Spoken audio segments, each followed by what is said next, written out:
আজ এসআইআর বৈঠকে কমিশন, সব রাজ্যের সিইও কে নিয়ে বৈঠকে কমিশন। ইতিমধ্যেই এসআইআর প্রস্তুতি রিপোর্ট রাজ্যের সিইওর। আর আমাদের সঙ্গে রয়েছেন আমাদের প্রতিনিধি সোমরাজ বন্দ্যোপাধ্যায়, আরো বিস্তারিত বলবে। সোমরাজ, কমিশনের কাছে কোন কোন তথ্য পেশ রাজ্যের সিইওর, কি জানা যাচ্ছে? দেখো, আজকে জাতীয় নির্বাচন কমিশনের যে বৈঠক আছে সেই বৈঠক যথেষ্টই গুরুত্বপূর্ণ হতে চলেছে। তার কারণ আজকের বৈঠকের পরেই মনে হচ্ছে এসআইআর এর ভবিষ্যৎ নির্ধারণ করা হতে পারে।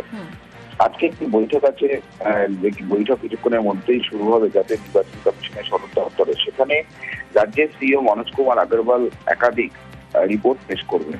মূলত রাজ্যে এই মুহূর্তে ভোটার কথা রয়েছে, শেষবার রাজ্যে কবে এসআইআর হয়েছে এবং শেষবার রাজ্যে যখন এসআইআর হয়েছিল তখন কত নাম বাদ পড়েছিল, রাজ্যে শেষবার এসআইআর এর পর ভোটার তালিকা ডিজিটালাইজ করে ওয়েবসাইটে আপলোড করা হয়েছে নাকি। এছাড়াও এসআইআর পরবর্তীতে বিশেষ করে যে নমুনা সমীক্ষা করার কথা জাতীয় নির্বাচন কমিশন বলেছিল, সেই নমুনা সমীক্ষায় কি তথ্য পেল রাজ্যের মুখ্য নির্বাচনী আধিকারিকের দপ্তর। পাশাপাশি বুথ পুনর্গঠন নিয়েও আজ মুখ্য নির্বাচনী আধিকারিক মনোজ কুমার আগরওয়ালের থেকে রিপোর্ট নেবে জাতীয় নির্বাচন কমিশনের ফুল বেঞ্চ।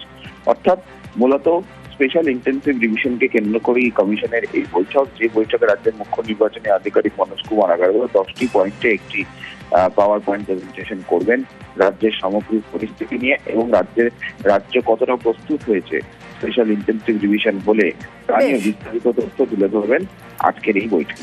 বেশ, ধন্যবাদ।